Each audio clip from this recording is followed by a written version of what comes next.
All right, just 6 days until Election Day, and Vice President Kamala Harris and former President Donald Trump are stumping in some key battleground states.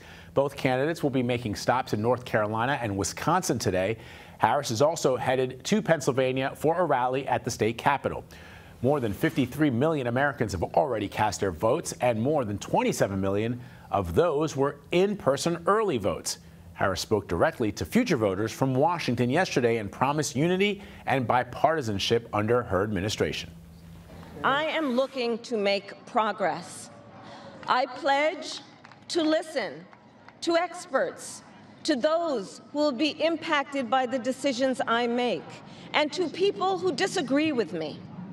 Unlike Donald Trump, I want to bring in CBS News political director Fin Gómez, who was there last night in front of the White House, or with the White House as the backdrop, as the vice president delivered her final message to potential voters. So, Finny, among those very strong sentiments, she had warnings about Donald Trump stepping into office. But I thought one of the key moments, Fin, in her speech was when she pointed the juxtaposition of the way that she would treat people that disagree with her. She said the former president has threatened to jail folks who disagree with him, and she said that she would give them a seat at the table.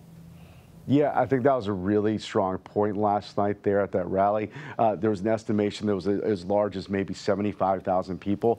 It was a large crowd, Vlad, it really was. And it was intended to be this driving last closing argument message of her campaign, which is, as you mentioned, 6 days away until Election Day. I think that it was notable, what you just referenced, Vlad. There was this line that she said, on day one, I'm going to bring my to-do list. On day one, Donald Trump's going to bring his enemies list. And I think that really encapsulated like the overall sentiment and tenor of that speech last night. It was offering a big contrast between what she will offer, she says, as president, in contrast to Donald Trump. And instead of offering a more hopeful, optimistic approach to one filled with dark rhetoric, and I think that was her intended point to make. And also, just a reminder, Vlad, it was done where that same location on January 6, 2021, where former President Trump held that Stop the Steal rally.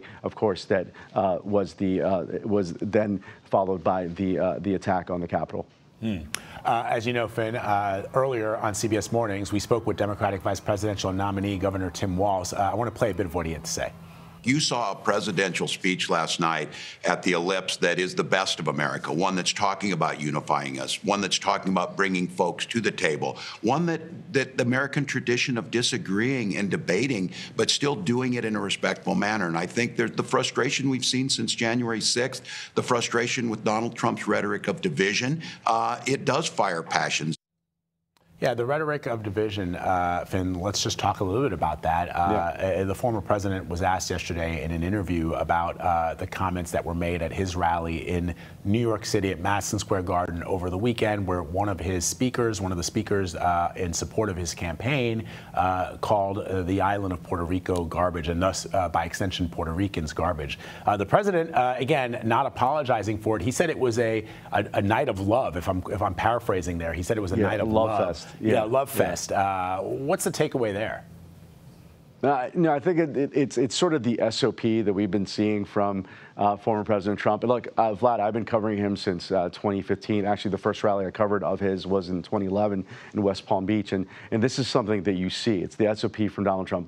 There's no apology, right? There's never, I think the closest thing we saw to apology was that night when I spoke to a senior advisor on the campaign who says that the message from that comedian did not align with what the president believes or former president believes. So, but it's also like this has been picking up speed. It has for the last few days. And again, going back to where it has an impact, it could have an impact in that in crucial electorate in the battleground state of Pennsylvania, the Latino corridor just north of Philadelphia that encompasses Bethlehem, Allentown, and some other parts of the state that make up the majority of Latino voters in that state. And this, the Harris campaign believes that this could be something that can move the dial, that can mobilize Latino voters and black voters, and can also have an impact, Vlad, in places like Nevada and Arizona, where there's a large percentage of Latino voters, Vlad. Fin, before I let you go, we got to talk about President Biden. We we should be talking about this message that the vice president delivered yesterday, but the president of the United States, Joe Biden, stepped into it again yesterday when he seemed, in the choice of words that he used to describe those comments at Madison Square Garden, to be calling supporters of the former president garbage. Now, the White House has walked that back. Tell me what the White House is saying now, what the Biden administration is saying to rectify what I'm sure the vice president does not want to be talking about this morning. Well, that's absolutely right, Vlad. And I obtained that video last night that had the president's remarks saying that essentially it did sound like he was referring to former President Trump's supporters as garbage. But and it has echoes of 2016, that whole, the deplorable line from Hillary Clinton then. There are some contrasts to then, however, Vlad. The President Biden is not the nominee. That's Vice President Harris. And yeah, the White House has tried to clean it up, saying it was it was an apostrophe, that he was talking more about the hateful rhetoric from the rally.